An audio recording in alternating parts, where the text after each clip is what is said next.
राम राम सारे दोस्तों ने। तो आज की इस वीडियो में आप बात करेंगे हरियाणा के बारे में। हरियाणा के खेल के बारे में देखेंगे कि हरियाणा का राजकीय खेल कौन सा है, कौन से राजकीय पेड़ है। इन चीजों के बारे में आज की अपनी इस वीडियो में आप जानेंगे। तो दोस्तों, मेरा नाम है राजेश कुमार और चलिए शुरू करते हैं आज की इस वीडियो को, जो कि खास होने वाली है कुछ हरियाणा की जानकारी को लेकर के। तो सबसे पहले हम जानेंगे कि हरियाणा जिसका राजकीय खेल क्या है। हरियाणा का जो राजकीय खेल है उसका क्या नाम है। हरियाणा के राजकीय खेल कौन सा है? हरियाणा का राजकीय खेल कुश्ती है। हरियाणा का राजकीय खेल कौन सा है? कुश्ती है। हरियाणा का राजकीय पेड़ कौन सा है? हरियाणा का जो राजकीय पेड़ है उसका नाम क्या है? पीपल है। हरियाणा का जो राजकीय पेड़ है उसका नाम क्या है? पीपल है। पीपल के पेड़ को हरियाणा का राजकीय पेड़ माना गया है। जिसका वैज्ञानिक नाम क्या है? साइंटिफिक नेम क्या है? जिसका साइंटिफिक नेम क्या है? फिक्स। ये आपका साइंस में भी काम आएगा। Fix religiosa. फिक्स रिलीजियोसा, ये इसका पीपल का वैज्ञानिक नाम है। उसके बाद हमारे हरियाणा का जो राजकीय फूल है उसका नाम क्या है? हरियाणा का जो राजकीय फूल है उसका नाम क्या है? कमल है। और जो ये कमल है ये भारत का भी क्या है? राजकीय फूल है। भारत का भी राजकीय फूल क्या है? कमल है। और हरियाणा का भी राजकीय फूल क्या है? कमल है। और हरियाणा का राजकीय पक्षी कौन सा है? हरियाणा का जो राजकीय पक्षी है उसका नाम क्या है? काला तीतर। क्या नाम है हरियाणा के राजकीय पक्षी का? काला तीतर। यानी कि जिसको किस नाम से जाना जाता है? Black black francolin. Black francolin के नाम से जिसको जाना जाता है। हरियाणा का राजकीय पक्षी क्या नाम है? काला तितर। जिसको किस नाम से जाना जाता है? ब्लैक फ्रैंकोलिन के नाम से जाना जाता है। और जो हरियाणा का राजकीय पशु है उसका नाम क्या है? हरियाणा के राजकीय पशु का नाम क्या है? काला हिरण है। काला हिरण हरियाणा का राजकीय पशु है, जिसको ब्लैक बक के नाम से जाना जाता है। किस नाम से? ब्लैक बक के नाम से। या जिसको हम कृष्ण मृग भी बोलते हैं या काली हिरण भी बोलते हैं या काली मृग भी जिसको हम बोल सकते हैं। तो हरियाणा का जो राजकीय खेल है उसका नाम क्या है? कुश्ती। हरियाणा का राजकीय पेड़ पीपल, जिसका वैज्ञानिक नाम क्या है? Fix religiosa. और फूल कौन सा है हरियाणा का राजकीय? कमल। और भारत का भी राजकीय फूल कौन सा है? कमल है। हरियाणा का राजकीय पक्षी काला तीतर, जिसको ब्लैक फैंकोलिन के नाम से जाना जाता है। और काला हिरण हरियाणा का राजकीय पशु है, जिसको ब्लैक बक के नाम से जाना जाता है। हरियाणा का पहला उपन्यास कौन सा था? जो हरियाणा है, हरियाणा का पहला उपन्यास, हरियाणा का पहला उपन्यास कौन सा है? उसका नाम क्या है? उसका नाम है झाड़ू फिरी। क्या नाम है? झाड़ू फिरी हरियाणा का पहला उपन्यास था। और उसके बाद जो झाड़ू फिरी है उसके लेखक का नाम क्या है? उसके लेखक का नाम है राजा राम शास्त्री। क्या नाम है? झाड़ू फिरी के लेखक का नाम राजा राम शास्त्री इसके लेखक का नाम है। और इसकी भाषा कौन सी है? जो झाड़ू फिरी है इसकी भाषा कौन सी है? जो हरियाणा का पहला उपन्यास है जिसका नाम झाड़ू फिरी है, जिसके लेखक का नाम राजा राम शास्त्री है, तो उसकी भाषा कौन सी है? इसकी भाषा है हरियाणवी। हरियाणवी भाषा में लिखा गया ये उपन्यास है जिसका नाम क्या है? झाड़ू फिरी है। तो हरियाणा की पहली फिल्म कौन सी है? हरियाणा की पहली फिल्म, हरियाणा की पहली फिल्म कौन सी है? हरियाणा की पहली फिल्म है धरती। क्या नाम है हरियाणा की पहली फिल्म का? धरती, जो कब आई थी? 1968 में, यानी कि 1968 में आई थी, जो कि एक प्रकार की क्या है? लघु कथा है। क्या है ये? एक लघु कथा है। और उसके बाद हर फूल जाट जुलानी, हरफुल जाट जुलानी, जो कब आई थी?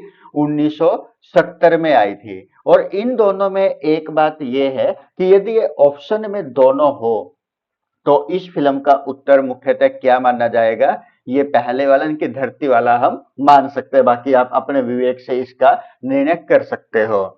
और उसके बाद यदि हम बात करें हरियाणा की पहली सफल फिल्म के बारे में, हरियाणा की जो पहली सफल फिल्म थी, हरियाणा की जो पहली सफल फिल्म है उसका क्या नाम है?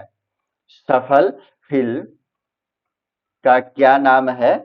उसका नाम है बहू रानी। क्या नाम है? बहू रानी, जो कब आई थी? 1982 में ये फिल्म आई थी। हरियाणा की जो पहली फिल्म थी, जो सफल फिल्म थी, उसका नाम क्या है? बहू रानी। कब आई थी? ये 1982 में आई थी। उसके बाद जो हरियाणा की सर्वाधिक सफल फिल्म है उसका नाम क्या है? चंद्रावल। हरियाणा की जो सबसे ज्यादा सर्वाधिक सर्वाधिक सफल फिल्म है वो कौन सी है? उसका नाम क्या है? चंद्रावल है। उस जो सफल फिल्म का नाम है वो क्या है? चंद्रावल है। कब आई थी? ये 1984 के अंदर आई थी। और ये एक ऐसी फिल्म है जिसको 6 माह तक, यानी कि 6 माह तक क्या कर दिया गया था? टैक्स फ्री कर दिया गया था। क्योंकि ये फिल्म जिस समय आई थी तो 6 महीने तक ये लगातार टैक्स फ्री रही थी। और इसमें जो संगीत दिया था वो किसके द्वारा दिया गया था? इस फिल्म में जो संगीत दिया गया था वो किसके द्वारा दिया गया था?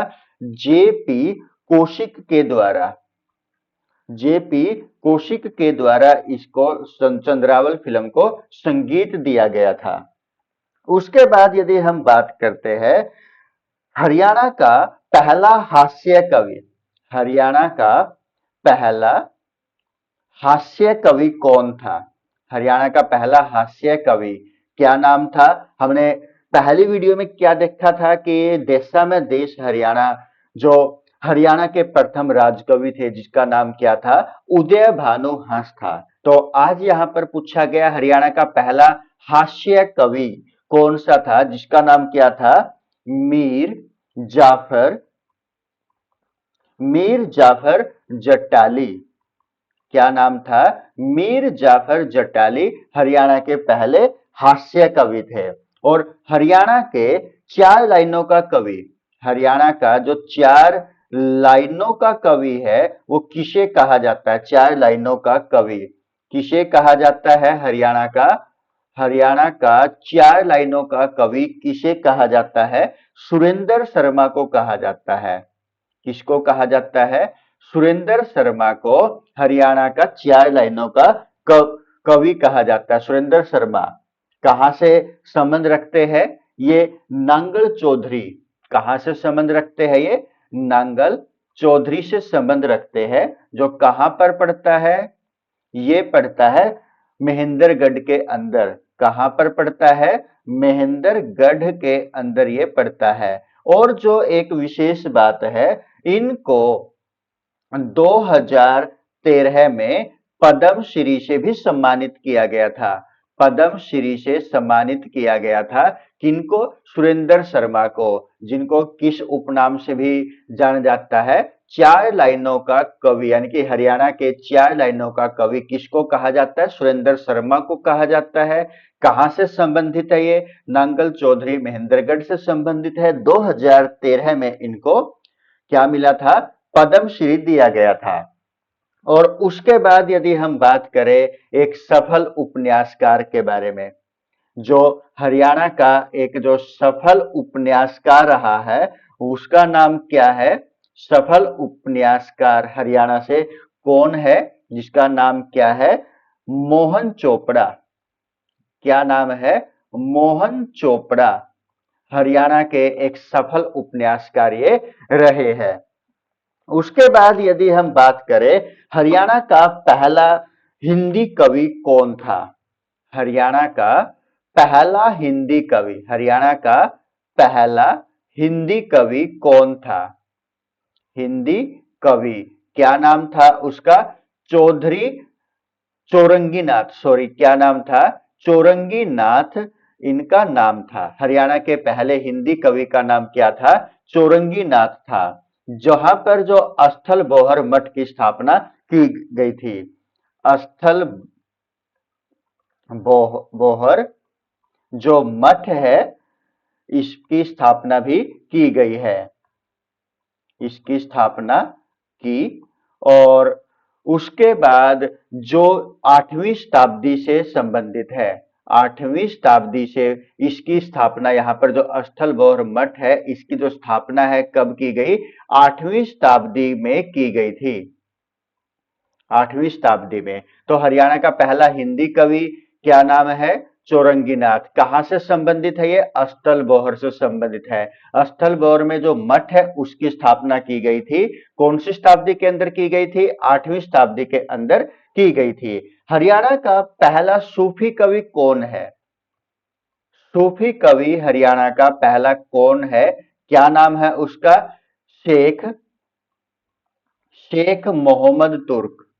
मोहम्मद तुर्क हरियाणा के पहले सूफी कवि थे, जिसको हादी ए हरियाणा के नाम से भी जाना जाता है, जिसको हादी ए हरियाणा के नाम से भी जाना जाता है। तो दोस्तों आपको ये हमारी वीडियो किस प्रकार की लगी हमें कमेंट करके आवश्यक बताइएगा। धन्यवाद दोस्तों, जय हिंद।